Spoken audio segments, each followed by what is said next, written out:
안녕하십니까. 인문학열전 김갑수입니다. 1592년 우리나라 사람이라면 모두 이 연도를 기억할 수밖에 없죠. 바로 임진왜란이 발발한 해입니다. 우리 역사상 치욕으로 기록되는 때죠. 이 시기에 대한 지속적인 관심이 필요하고요. 우리는 이순신 장군의 난중일기를 통해서 정황을 알아듣고 있습니다만 더 깊게는 바로 징비록이라는 책이 있죠. 당대 그 영의정을 지낸 서해 유성령 선생이 직접 집필한 책입니다. 근데 놀랍도록 우리가 징비록에 대해서 친근함을 덜 갖고 있었던 게 아닌가 싶습니다. 실제로 그 책을 접하게 되면요, 마치 그 시대가 그려지듯이, 그리고 또 어떤 자각 있는 그 지식인의 어떤 시선을 통해서 한 전쟁 시기를 쭉 이렇게 꿰뚫어 볼 수 있게 만들어 주거든요. 오늘 바로 징비록을 통해서 임진왜란, 그리고 우리 민족사의 영웅의 모습이 어떤 궤적을 그렸는지 알아보도록 하겠습니다.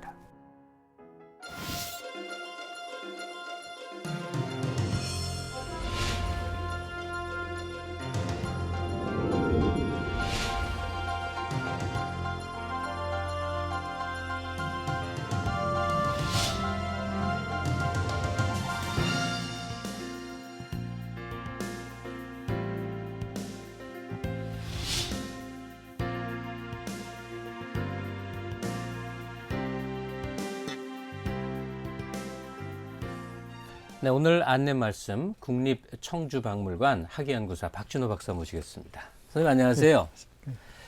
우리 인문학열전 시간에서도 그렇고 한국 철학사, 한국 역사 사상의 중요 존재들 이렇게 접근을 하다 보면 항상 탄식을 하게 되는 게 하나 있습니다.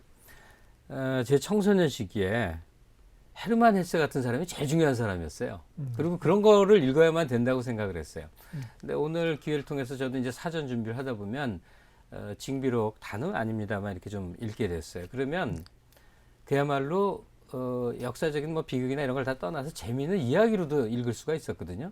이걸 왜 한 고등학교 시기쯤에 읽지 못했었던가 이런 생각을 하게 됩니다.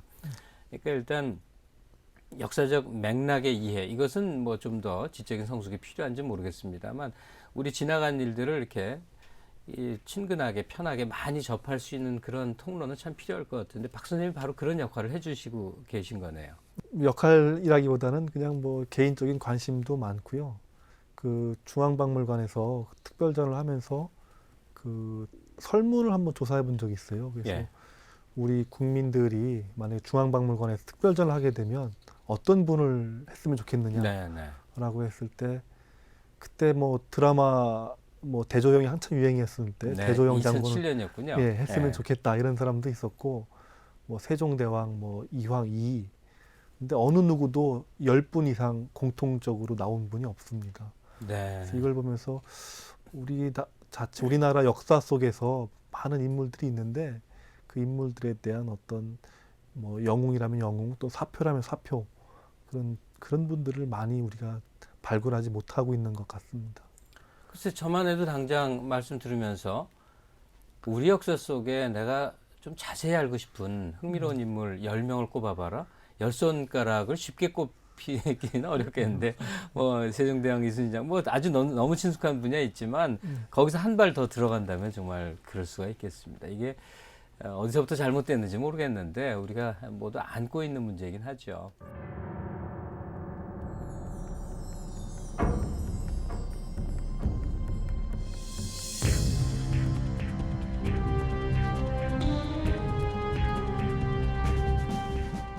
오늘 박준호 선생을 통해서 이제 서해 유성령 선생을 좀 알고자 합니다. 뭐 국사 교과서에서 그 이름은 많이 접했는데 한 발 더 나가니까 잘 모르겠습니다. 안동 하회마을 여기가 아마 이 유성령 선생이 이제 본거지인 모양이죠. 예, 그렇습니다. 아직 그분에 대한 자료나 뭐 흔적들이 이렇게 쭉 있는 거죠. 그렇습니다. 예. 대표적으로 뭐 하회마을 가면 그 서해 선생 태어난 그 살았던 집은 현재 이제 그 어릴 때 양진당이라고 하는 종가 건물이 아직도 있고요.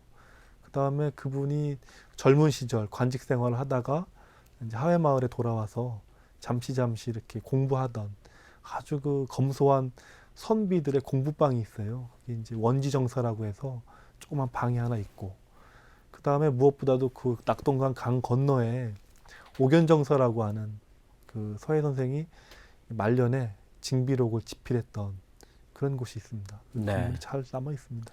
그러니까 징비록 집필 장소까지 남아 있다. 예, 아유, 참 그렇습니다. 고맙네요. 네, 그렇죠. 우리 어쩌다 외국 여행 가게 되면 그 나라의 중요한 인물들 뭐 다 있지 않습니까? 예, 예. 여기서 어떻게 살았고 뭐 그 안경테 뭐 이런 것까지 그대로 있고 그런 게 그 지나간 존재들의 현실감을 더 생생하게 해주고 우리 오늘의 삶에 이렇게 의미화 시켜주는 역할을 한다는 점에서 참 필요한 것 같은데 다행이네요. 예, 다행이죠. 예.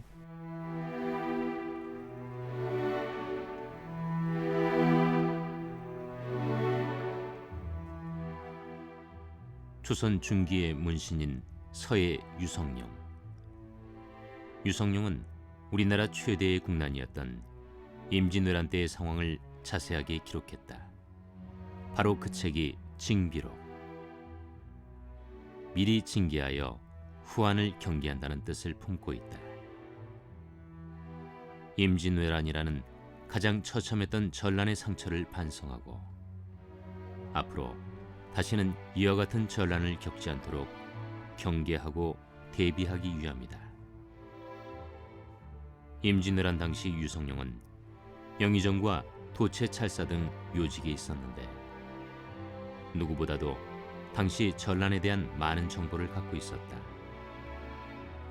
철저한 준비를 거쳐 기록된 징비록. 선조임금에 대한 냉엄한 평가, 백성들의 당시의 심정, 그리고 전란의 치밀한 일지. 징비록을 탈구한 후 유성룡은 더욱더 깊은 시골로 거처를 옮기고 그곳에서 홀로 삶을 마감한다. 네, 오늘 테마가 되는 책 징비록에 관련된 저간의 앞뒤 얘기를 조금 접해봤습니다. 자, 징비 이 말뜻서부터 또 이 책이 저술되게 된 그 저간의 주변 얘기를 좀 들려주시죠. 예, 일단 뭐 징비라고 하는 말 자체는 좀 어려운 단어인데요. 그 시경에 나오는 말입니다. 시경 예. 구절 중에 지난 일을 반성해서 앞으로 다가올 일을 삼간다라는 뜻으로 뭐 반성문이라고 할 수 있습니다. 그래서 징비록이라는 책 자체는 제가 보기에는 뭐에 대한 전쟁에 대한 어떤 고발 또는 역사의 어떤 심판을 받아야 되어야만 했던 어떤 사실을 좀 알리고 싶었던 것이 아닌가 그런 생각을 하게 되었습니다. 네, 그렇죠. 현장에서 그냥 낱낱이 치열하게 겪은 인물 아니겠습니까? 역사의 심판대 위에 올려놔야죠. 큰 재난이 있다면 누군가는 책임을 져야 책임을 되는데 져야 되겠죠. 예. 이 서해 선생이 중심적으로 그 대상으로 삼은 존재들이 어떤 사람들일까요? 그러니까 이제 뭐 제가 이렇게 징비록을 보면서 이제 서술 방식하고도 관련이 있는데요. 가만히 보면 참 그 구성 자체가 굉장히 드라마틱하게 이루어져 있어 원본 자체가 돼 있는데 그래서 자칫 잘못하면 그 전쟁의 그 흥미로운 부분에 빠져서 거기서 그 글쓴이의 의도 파악이 좀 어려운 행간의 의미. 예, 의미 파악이 예. 어려운데 곰곰 한 번만 더 이렇게 차근차근 생각하면 그 구성 배치 요소마다 서해 선생의 어떤 그 의도가 이렇게 반영되어 있습니다. 그래서 그 의도된 거는 사실 있는 그대로 쓴 거지만 있는 그대로의 사실을 요소에 배치함으로써 어떻게 보면은 그 사실을 고발한다고 할까요? 그래서 그 중심 인물이 됐던 분 중에 한 분이 바로 당시의 선조 임금이었다고 저는 생각이 됩니다. 군왕을 심판대에 올린다는 건 쉬운 일 아니거든요. 그렇죠. 그랬군요. 네. 우리가 지난 역사를 볼 때 그 시야가 아주 협착하다. 이 부분에 안타까움을 참 많이 느끼거든요. 일본만 하더라도 호시탐탐 명나라를 정벌해서 뭐 반도를 다 대륙을 공략하겠다. 이런 이제 큰 포부를 갖는단 말이에요. 근데 제가 질문을 드리는 요지는 유성룡이라고 한다면 그 당대에는 가장 고급 정보를 가졌을 것이고, 그 다음에 뭐 개인 차원에서의 어떤 판단 이런 것이 아니라 또 일본, 뭐 우리나라 모든 것이 아우를 수 있는 아마 외교적 안목을 갖고 있었을 거란 말이죠. 근데 많은 것이 시사하는 바와 같이 임진왜란은 뭐 갑작스럽게 풍신수길이 어느 날 명령을 내려서 왔다기보다는 그 오래전부터 조짐이 있었고 또 파악될 수 있었고 뭐 이랬다는 얘기 아닙니까? 그렇죠. 여기에 대해서 유성룡 선생은 징비록을 통해서 그 전후 맥락에 대해서 어떤 이해와 또 의견을 보였는가 하는 게 궁금해서. 그 징비록에 나와 있지 않지만 그 좀 국제적인 문제에 대해서 참 재미난 것 중에 하나는 전쟁이 한참 중일 때 그 북쪽 지방에 사는 여진족이 누르하치가 조선에다가 이렇게 너네가 전쟁 중이니까 원병을 보내주면 어떻겠느냐, 수락할 용의가 있느냐 이런 외교 문서를 보냅니다. 예. 조선 조정에서는 이제 그 문제를 받아들여야 될지 거절해야 될지 이런 걸 이제 고민하게 되는데요.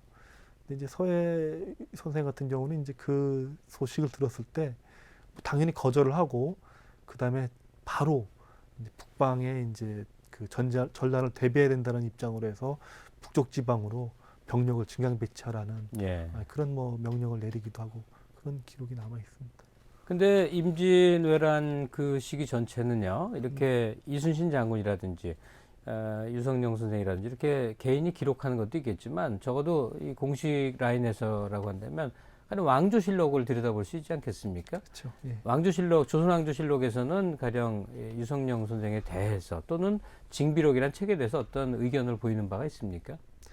그렇죠. 이제 그 유성룡 졸기라고 해서 이제 돌아가면은 그분의 일대기에 대해서 간단하게 이제 정리하는 부분이 있고요. 그다음에 이제 징비록이라고 하는 책에 대해서도 조선왕조실록에 이렇게 기록된 바가 있습니다. 예. 그런데 좀 그 실록이 그 당쟁이 한참일 때는 그 당파의 입장에 따라서 조금씩 그 네, 시각이 그렇겠죠. 많이 바뀌는 때가 있어서 하지만 그 징비록이 일본에서도 간행이 됐는데 일본에서 간행이 된 징비록 서문을 이제 일본 사람이 쓴 걸 보면은 예. 오히려 이제 그런 당파적인 입장이 없으니까 좀 더 솔직하게 쓴 면이 있거든요. 거기에 평가를 어떻게 내렸냐면은 참 그 문장이 간결하면서도 기묘하고 그다음에 아주 서체가 아주 그 직접적이다라는 뭐 이런 좋은 평가를 내린 경우도 있고 그렇습니다.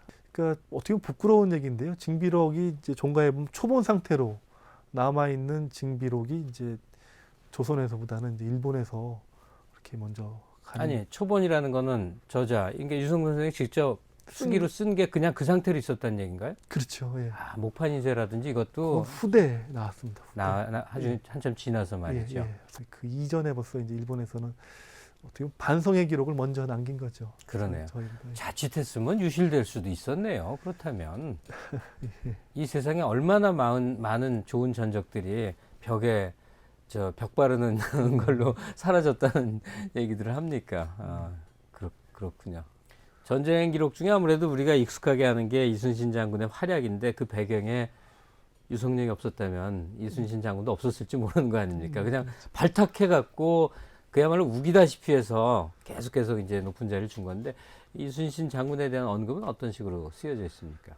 예, 징비록에는 상당히 많은 분량으로 이순신 장군에 대한 그 설명이 되어 있습니다. 예. 되어 있는데 근데 거기에는 이제 어떤 기록도 있냐면 이제 평소에 이순신 장군하고 이제 유성룡 선생하고 친분이 아주 돈독했기 때문에 그의 어린 시절부터 이제 잘 알고 있었는데 뭐 이순신 장군 같은 경우 평소 말수가 적고 그 다음에 원리 원칙대로 행동을 하는 사람이어서 좀처럼 이렇게 승진의 기회가 오지 않았다 뭐 이런 내용이 있습니다. 그런 사람이 이제 계속 뭐 몇 년이 되도록 미관 말직에서 이렇게 전전긍긍하던 걸 이제 아주 발탁을 해서 예. 전라자수사로 보냈고 근데 이제 그 다음에 그 안타까워하는 부분도 있습니다. 이렇게 일찍 그 전사하신 거죠. 전사하셨을 때 이렇게 역량 있는 사람이 이렇게 일찍 돌아간 거에 대해서 참 하늘이 이렇게 목숨을 빼앗아갔다라는 식으로 서글퍼하는 내용도 있고요.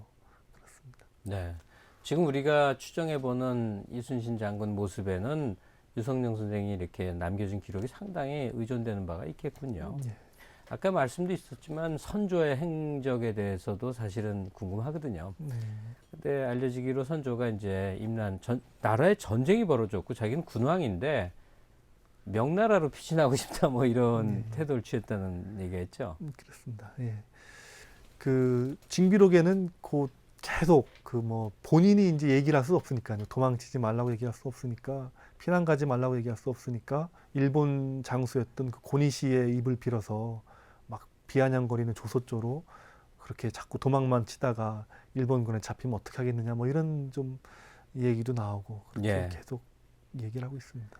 자기가 하고 싶은 말을 남의 입을 빌어서 할 수밖에 없는 거. 뭐 그렇죠. 봉건 시대에 뭐 어쩔 수 없는 거였을 그렇죠. 텐데 백성들이 이 전쟁 앞에서 어떻게 느꼈는가 이런 것들도 분명히 기록돼 있을 거라는 말이에요. 그렇죠. 예. 그래서 이제 그 선조 임금을 보고 뭐 무엇보다도 그 이제 서울을 떠나서 막 정신없이 이제 임진강을 넘어서 개성 평양으로 가는 선조 임금을 향해서 어느 사람 길 지나가는 사람이 어가행료를 보고서는 나라님이 우리를 버리고 가면 어떡하십니까? 라고 이렇게 절규하는 모습을 거기다 이렇게 징비록에다 넣어놨어요. 근데 네. 거기에는 뭐 어떤 설명도 없고 아무런 뭐 내용도 없고 한 줄 딱 들어가 있지만 그 시점에서 그런 내용을 거기다 딱 넣음으로 해서 임금이 이렇게 떠나가면 이 백성들에 대한 그 책임은 누가 이렇게 질 것이냐라는 그 위정자에 대한 따끔한 뭐 그 충고라면 충고일 수도 있고 그렇죠. 네. 예. 이 모든 글이 본인이 은퇴를 한 거죠, 전쟁 후에. 그렇죠. 예. 은퇴하고 이제 안동 하회마을 거기 내려가서 이제 집필을 했다는 건데 어떻게 내몰린 겁니까? 스스로 그냥 이제 관직을 버린 겁니까? 그 이제 전쟁이 끝날 쯤 됐을 때, 임진왜란이 끝날 때쯤 됐을 때 결국 이제 역시 마찬가지입니다. 우리나라 조정 자체 내에서도 이 처참한 전쟁의 책임은 누가 질 것이냐 이 문제를 가지고 이제 당인들끼리 서로 옥신각신하는데, 그때 이제 서해 선생은 남인의 영수였고요. 근데 이제 북인 쪽에서 그 남인을 공격하면서 예. 주화오국이라는 말을 씁니다. 화친을 주장해서 나라를 그르쳤다. 그 책임을 뒤집어 쓰여가지고 이제 서해 선생은 죄인으로 몰기 시작을 합니다. 어찌되었건 이렇게 몰리게 되고 그래서 이제 삭탈관직이 됩니다. 네. 쫓겨나서 이제 서울 외곽으로 쫓겨나게 되고 거기서 이제 있다가 결국은 이제 30년 관직 생활을 마감하고 하회마을로 돌아옵니다. 하지만 이제 돌아와서 거기서 징비록을 집필을 하기 시작을 하는데 그 과정에서 또 이제 계속 또 선조 임금은 또 서해 선생을 또 부릅니다. 예. 근데 그런 걸 다 마다합니다. 마다하고 이제 하회마을에서 옥연정사죠. 옥연정사에서 징비록을 집필하는 겁니다. 네. 그 삶의 마무리는 참 아름다워 보입니다. 사실 노출을 보이는 사람들이 너무 많아서 말이에요. 생의 마지막까지 어떻게든 관직에 남아서 그 권세를 누려보고자 하는 모습들 보이는데 또 청빈하기도 했다는 거죠. 기록에 그 뭐 자손들이 먹을 게 없을 정도로 이렇게 청빈했다는 건데 그 우리 역사상에 우리가 이렇게 좀 내세워서 사표로 삼고 존경하고 그럴 대상으로 참 유성룡 선생이 모자람이 없는 분이구나 이런 생각이 듭니다. 제가 자료가 있는데요. 66세 그러니까 이제 세상을 떠날 즈음에 유언을 남기신 게 있는데 그 대목입니다. 제가 직접 읽어보도록 하겠습니다. 숲속 새 한 마리 쉼없이 우는데 문 밖에는 나무 베는 소리 정정하구나. 기운이 모였다 흩어지는 것이 우연인데도 평생 부끄러운 일 많은 것이 한스러울 뿐이다. 권한원이 자손들아 꼭 삼가라. 충효 외에 다른 일은 없도다. 예, 이게 계언이군요. 자손들에게 하는. 예. 그런데 충효밖에 없다는 결론은 좀 험하게 느낍니다. 옛날 이제 문객들이 다 거의 상투적으로 이렇게 표현을 하죠. 근데 이것을 그 징비록에 쓰여진 그 유성룡 선생의 시각이라든지 여러 가지를 다 종합해서 판단하면 그냥 액면 그대로 그냥 얘기한 것 같지가 않단 말이죠. 선생님은 어떻게 해석하실 수 있겠습니까? 그렇습니다. 그 이제 한 3년 정도를 그 안동에 가면 학가산이라고 하는 큰 산이 있습니다. 학가산 아래에 서미동이라고 하는 뭐 지금 가봐도 정말 누추한 곳인데 이제 거기에 은거하면서 이제 말년을 보내시는데요. 거기서 이제 그 지은 자손들을 위해서 마지막으로 지은 시입니다. 그래서 뭐 그거에 대한 뭐 시에 대한 내용 설명이라든지 이런 건 전혀 없지만 징비록을 쓰시고 뭐 이런 여러 가지 그분의 삶의 태도라든지 이런 걸 봤을 때는 그 충효는 결국은 백성과 함께하는, 백성과 더불 수 있는, 백성을 떠나지 않는 그런 충효를 가리키는 것 같습니다.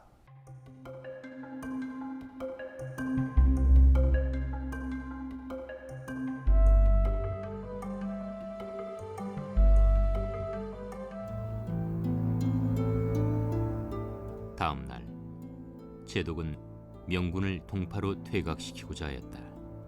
나는 우의정 유홍, 도원수 김명원, 장수 이빈 등과 이 문제를 항의하기 위해 제독에 있는 군영으로 찾아갔다.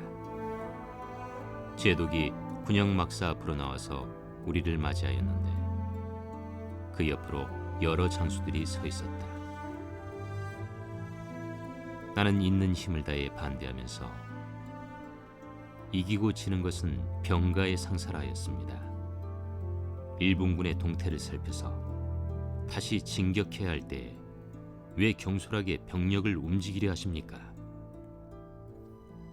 하루는 명나라 장수들이 군량이 떨어진 것을 명분으로 하여 제독에게 군대를 되돌리자고 청하였다.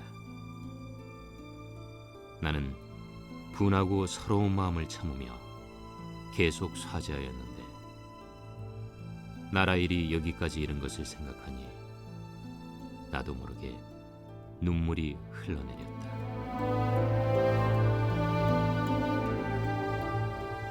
네, 징비록의 내용을 지금 일부 자료로 보셨습니다만 아무래도 뭐 유성룡 선생의 시각도 중요하지만 이제 전쟁이 어떻게 쭉 벌어졌는지 여기에 대해서 우리가 들어가 볼 수 있는 기회를 이제 이 책이 주는 거 아니겠습니까?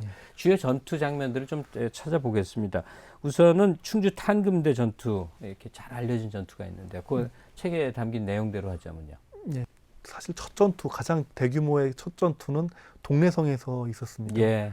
동래성에서 조선군은 이제 경상도 일원에 있던 조선군이 전부 동래성에 집결해서 동래부사 송상현의 지휘 아래 일본군 고니시 부대가 싸웁니다. 근데 거기서 잘 알지만 이제 뭐 전멸을 하죠. 그래서 전멸을 하고 거기서 조선군이 패전을 하고 그럼으로써 일본군은 이제 조선에 안정적인 교두부를 마련하면서 이제 곧이어 이제 대규모 병력들이 상륙 작전을 감행을 합니다. 그리고서 동래 전쟁하면 잊을 수 없는 게 이각이라는 장군 도망가기 바쁘고 자기 첩부터 뭐 어쩌고 그렇죠. 예. 그거 그런 보면 내용들도 징비록에 그대로 예. 기술을 해놔서 뭐 더 돌이킬 수 없을 정도로 역사라는 게 무섭습니다. 그래서 그렇습니다. 예. 예. 네, 그래서 동래성 전투에서 이제 승리한 일본군은 뭐 거의 파죽지세입니다. 그 뭐 거의 보름 만에 뭐 이렇게 올라오니까요. 사실 그래서 근데 이제 이런 구체적인 전황을 보고받은 조선 조정에서는 이제 당대 조선의 최고의 명장이라고 했던 신립을 이제 전장에 파견을 한 겁니다. 예. 전장에 파견된 신립은 당시 조선군 8천여 명이면 뭐 적은 숫자는 아니죠. 8천 명을 데리고 가서 조령에서 일본군과 싸웠어야 되는데 그걸 마다하고 이제 그 남한강하고 달천강이 만나는 곳 탄금대에서 배수진을 치고 그래서 이제 일본군한테 뭐 아주 그냥 처참하게 패전을 하는 그 과정인데요. 보통 그 징비록을 보면 그 서해 선생은 크게 뭐 이렇게 직필을 하지 본인의 어떤 입장을 갖다가 이렇게 막 노골적으로 표현하는 경우가 많지 않습니다. 예. 근데 몇 가지 사례에 대해서는 아주 이제 노골적으로 잘못했다라고 쓰는 게 있는데 그 중에 하나가 바로 신립장군의 탄금대 패전입니다. 네. 그래서 그걸 징비록에는 이렇게까지 표현합니다. 장수가 병법을 모르면 나라를 적군에 내주는 것이다 하면서 아주 그 병법도 모르는 그런 장군이다 하면서 아주 호되게 혼을 내고 있습니다. 그 전쟁 방식도 말이에요. 일본은 이제 총이 있지 않았었습니까? 근데 총이라는 게 산악적이면 별로 힘을 못 쓰는 거 아닙니까? 그렇죠. 우리는 주로 활을 사용하니까 이 평지에서 맞닥뜨리면 우리가 절대적으로 불리할 수밖에 없는데 가령 조령처럼 험준한 산세를 그대로 이용해서 활을 쏴댔으면 우리가 유리했을 수도 있는 거죠. 그렇죠. 그리고 또 무엇보다도 지금처럼 지도라든지 이런 개념이 확실하지 않은 시절이기 때문에 지형지물을 이용한다면은 그 얼마나 낯설겠습니까? 일본군들은 뭐 이 조선 땅이 낯선 입장이고 기후도 낯설고 이런 굉장히 위축돼 있는 상황일 텐데 그걸 활용하지 못하고 그냥 정면으로 싸운 게 큰 흠인 것 같습니다. 신립장군이 그 패한 데가 그러니까 탄금대 전투인 거죠. 그렇죠. 예. 그렇다면 이후에 또 계속 북상을 해서는 어떤 전투가 벌어집니까? 근데 이제 그 조선 조정은 탄금대 패전 이후 이제 완전히 서울을 비워놓고 이제 떠나게 되고요. 예.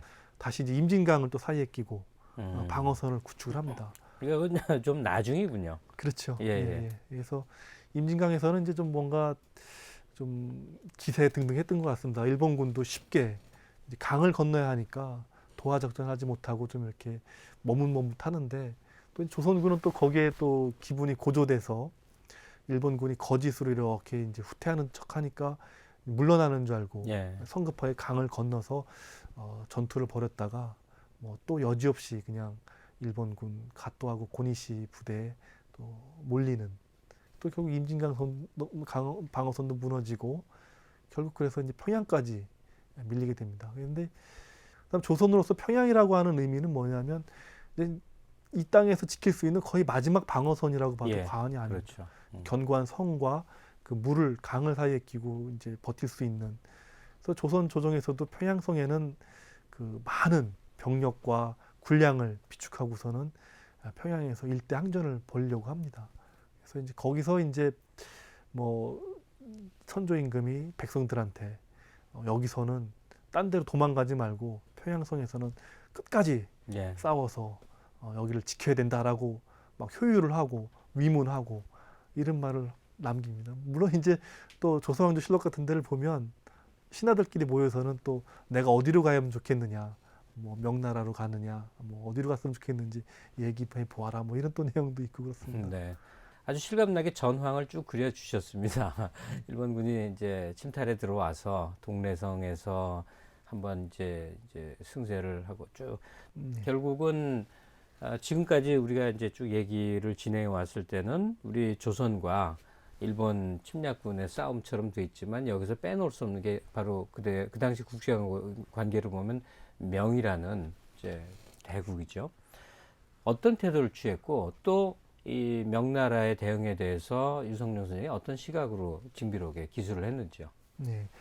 그 이제 명나라 같은 경우는 애초부터 이제 그 뭐 당시로서는 뭐 정보력이 결정적으로 부족한 시기였으니까 일단 의심을 먼저 합니다. 이렇게 일본이 조선을 쳐들어왔다라고 했을 때 과연 정말로 쳐들어온 것이냐, 안 온 것이냐 이거를 가지고 문제를 삼고 전쟁 발발 자체를 의심했군요. 그렇죠. 그리고 예. 이제 더욱더 의심을 가질 수밖에 없는 게 너무 진격 속도가 빠른 겁니다.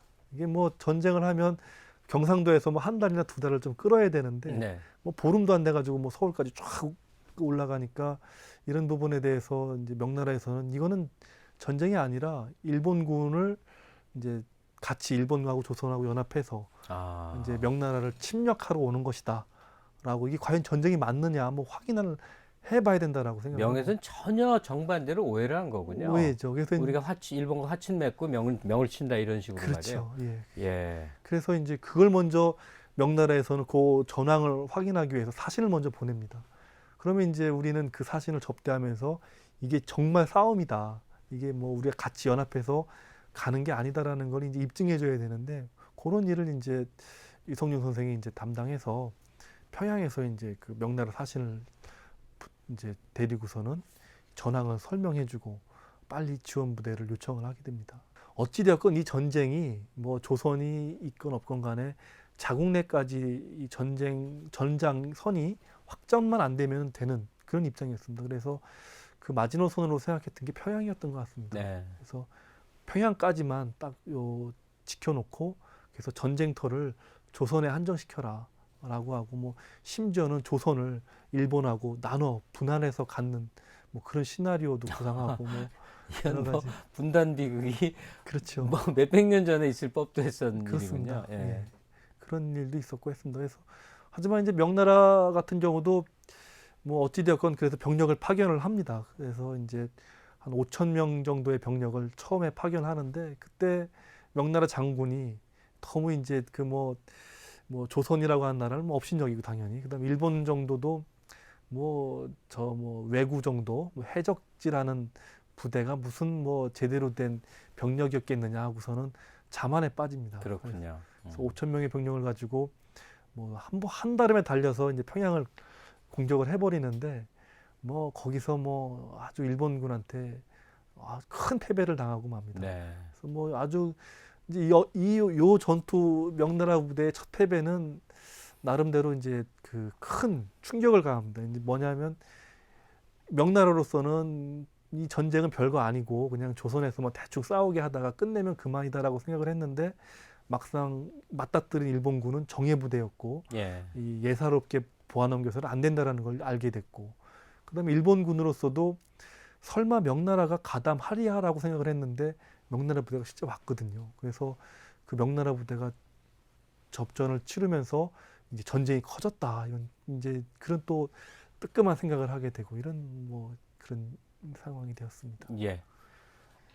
우리 조정이 일본에 대해서 뭐 그 당시에 국제 관계의 한 방법이었지만 섬기는 자세, 조공을 바치고 여러 가지 태도를 취했습니다만 우리가 다급한 때 우리가 도움을 얻을 수 있는 길은 고작 그것뿐이었구나 이런 게 확인이 됩니다.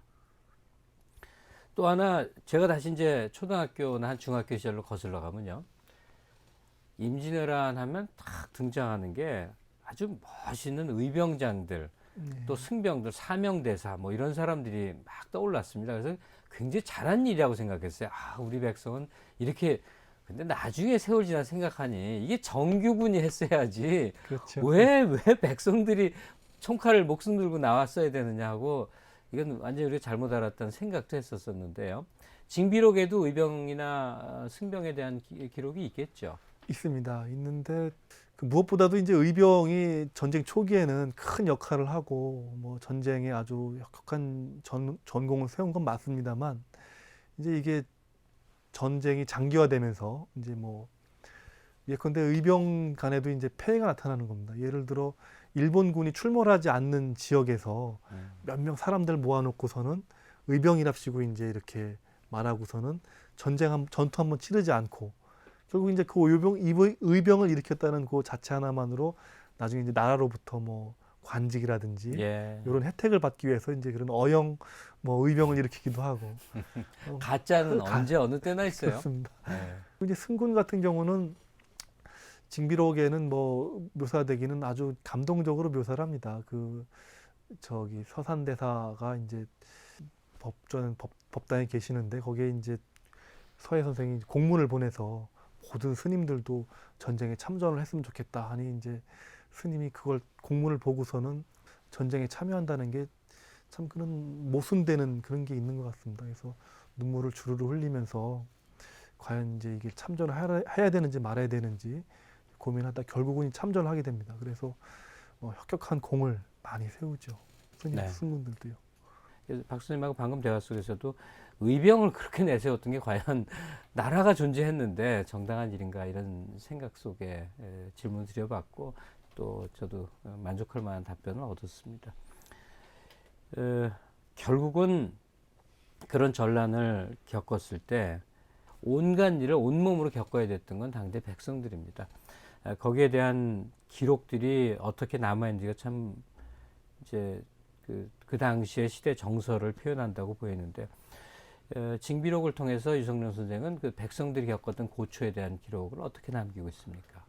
네, 상당히 그 많은 분량으로 계속 그 서술을 하고 있습니다. 그래서 차마 끔찍하리만큼 거의 그냥 그 표현은 다 죽는다, 굶어 죽고 병들어 죽고 네. 다 이런 표현으로 일관되고 있고요. 그래서 간간히 명나라 부대에 지원되는 군량미를 빼서 굶주리는 백성들한테 나눠준다든지 이런 기록들이 있고 그나마 이제 그 징비록에는 이제 그 하늘이 도왔다라는 표현들이 몇 개가 있습니다. 예컨대 이순신 장군이 이렇게 해전에서 승리한 거라든지 또는 평양을 함락한 고니시 부대가 몇 달 동안을 꼼짝도 하지 않고 가만히 거기 평양에 있었던 것 이런 것들을 그야말로 하늘이 돕지 않고서는 그런 게 없었다 하는데 또 하나 더운 게 뭐냐면 그 일본군이 1592년 4월 달에 쳐들어와서 그다음에 1593년 그 다음에 4월 달에 이제 서울을 빠져나가서 남해안 쪽으로 퇴각을 하거든요. 예. 실질적으로 이제 전쟁이 가장 치열했던 건 그 1년간인데 그 때마침 일본군이 4월 달에 퇴각을 해서 이 백성구 산속에 대피해 있던 도망쳐 있던 백성들이 이제 이렇게 다시 뭐 이제 곡물을 재배할 수 있는 파종 시기를 놓치지 않게 해가지고 결국 이제 그렇지 않았으면은 조선 백성들은 다 굶어 죽었을 것이다 이렇게 그런 내용도 있고 그렇습니다. 예.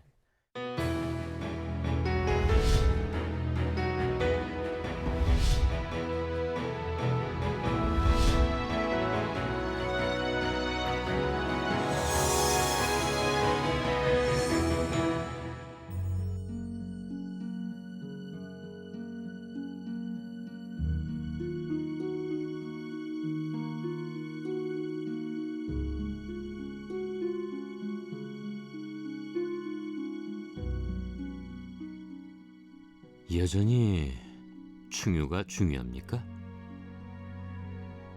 그렇습니다. 충효가 중요합니다. 그러나 내 임진왜란 겪으며 깨달은 바가 있다면 그 충효는 결국 왕에 대한 충효가 아니라 백성을 위한 충효라는 겁니다.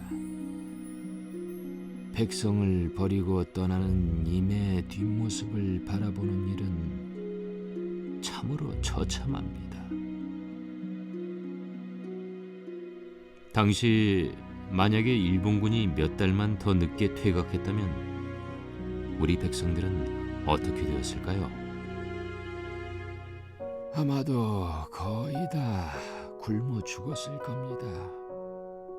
하늘이 도운 거지요.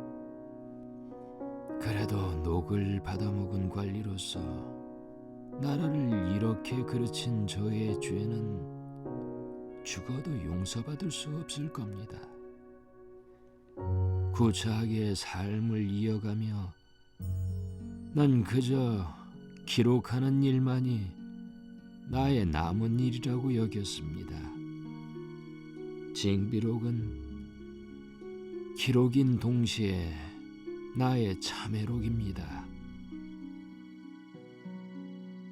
임진난에서 또 우리는 잊을 수 없는 영웅이 있습니다. 바로 이순신 장군이죠. 전투를 지휘하던 중 일본군의 총탄이 이순신 장군의 왼쪽 어깨를 명중하였다죠. 전투가 끝나고 나서야 칼로 왼쪽 어깨를 찢어 총탄을 빼낸 후 태연히 담소를 나누었다고요. 그렇습니다. 그는 최고의 장군입니다. 하느님이 보호하셨다는 말이 오히려 부족합니다. 이 장군이 아니었다면 조선은 이미 없었을 겁니다. 그러나 도망친 이들도 있지요. 전쟁을 피해 도망친 사람들, 역사는 그들도 기억해야 할 것입니다. 예. 전쟁이 조선의 승리로 끝나갈 무렵 선생을 비방하고 헐뜯은 이들도 많았습니다. 특히 일본과의 화친을 주장해서 나라를 그르쳤다는 이야기를 들었습니다. 그렇습니다. 저 자신을 진정 이해시키지 못한 제 실책이죠. 하지만 하늘을 두고 맹세컨대 저는 화친을 결코 주장하지 않았습니다. 그러나 어차피 이 처절한 전란에 대한 책임을 져야 할 사람이 필요했다면 제가 그 책임을 져야겠다고 생각했습니다. 징비록을 쓴 것도 바로 이때였습니다. 진정 참회의 글을 남기고 싶었습니다. 네, 인문학 말을 걸다. 유성룡 선생하고 대화 즐거우셨습니까? 정주대왕이 그렇게 이 서해 선생을 높이 평가했다고요? 예, 그렇습니다. 그 이제 뭐 정조 임금에 대해서는 뭐 너무나 사람들이 이제 잘 알고 있습니다만 뭐 엄청난 독서 광이었죠. 그래서 뭐 웬만한 신하들보다도 훨씬 더 학적인 학문적인 수준이 높은 그런 분이었는데 자기 본인의 어떤 그 정치적인 그런 행보에 그런 서해 선생과 같은 역량 있고 능력 있는 인물이 자기 주변에서 보필을 해줬으면 훨씬 더 이게 좋지 않았겠느냐라는 바람이 있었던 것 같습니다. 그래서 아주 그 인재에 대해 갈구를 하는 그런 내용을 이제 쭉 기술한 게 있습니다.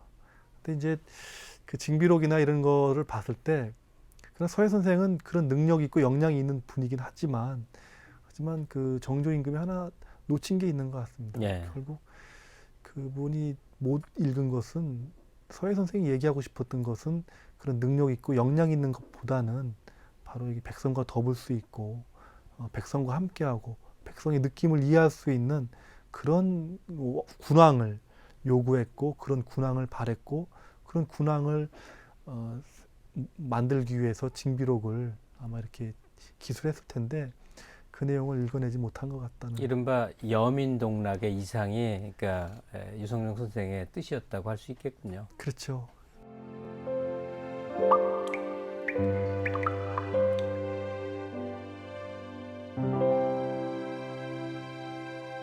네, 이제 낭독의 힘이 함께하는 시간, 울림 있는 인문학 순서입니다. 오늘 국립청주박물관의 박준호 박사와 더불어 아주 이렇게 마음이 많이 울리는 그런 대화를 하고 있습니다. 선생님, 저서 중에 어떤 책을 좀 읽어주시겠습니까?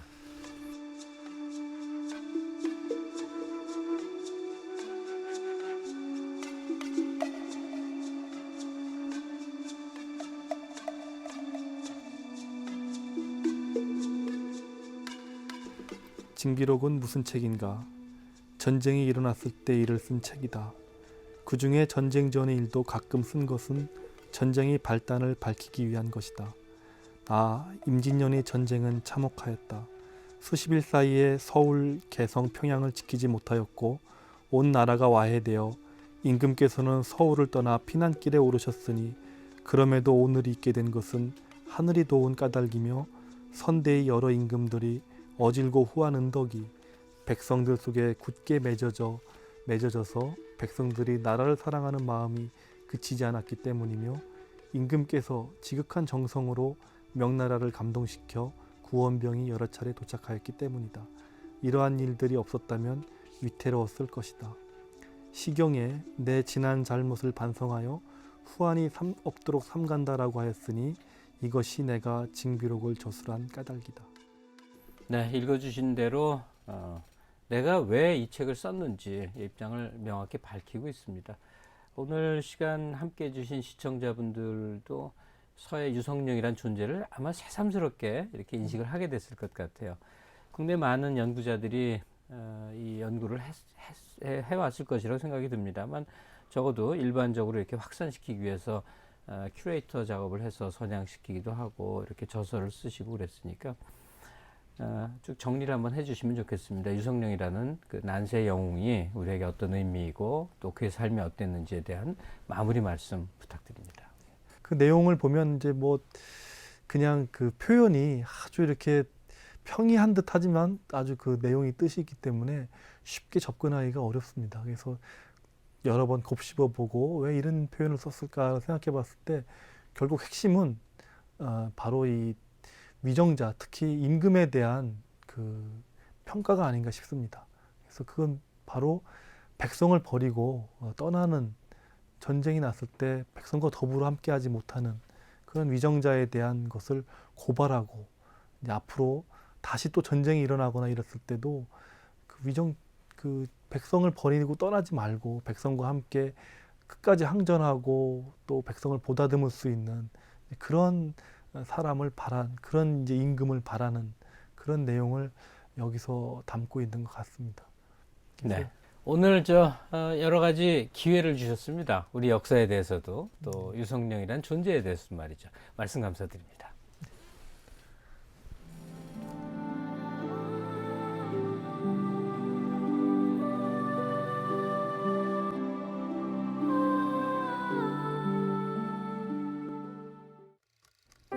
네, 오늘 1시간 동안 임진왜란이란 전쟁에 대해서 그리고 그 경랑을 살아낸 유성룡이라는 존재, 그가 남긴 저서 징비록에 대해서 두루두루 알아봤습니다. 드라마틱하기도 하고 또 많이 흥미롭지 않습니까? 대담 중에서도 나왔습니다만 정조임금이 유성룡 선생을 몹시 흠모했다고요.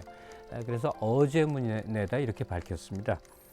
튼튼한 기둥을 쓰지 않으면 그 무게를 이기지 못한다.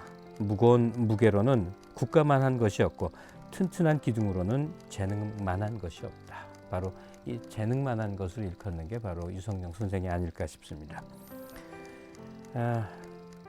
이 박준호 박사 오늘 내내 얘기해서 강조한 게 그거죠. 유성룡 같은 존재가 되기 위해서 가장 필요했던 것이 무엇인가? 임금이든 신하든 말이죠. 바로 백성과 함께 목숨을 끝까지 하려는 그 자세가 아니었겠는가 하는 것입니다. 스스로 기둥이 되고자 하는 많은 사람들이라고 한다면 징비록이 담고 있는 내용을 통해서 아마도 많은 것을 깨우칠 수 있을 것 같습니다. 엘리트들이 있습니다. 한 국가에, 이 현대 국가에 있어서도 오피니언 리더가 된다거나 주도적인 역할을 하는 많은 분들이 있는데 징비록 독서가 분명한 도움이 될 거라고 생각하면서 오늘 시간 마치겠습니다. 다음 주에 찾아뵙겠습니다. 고맙습니다.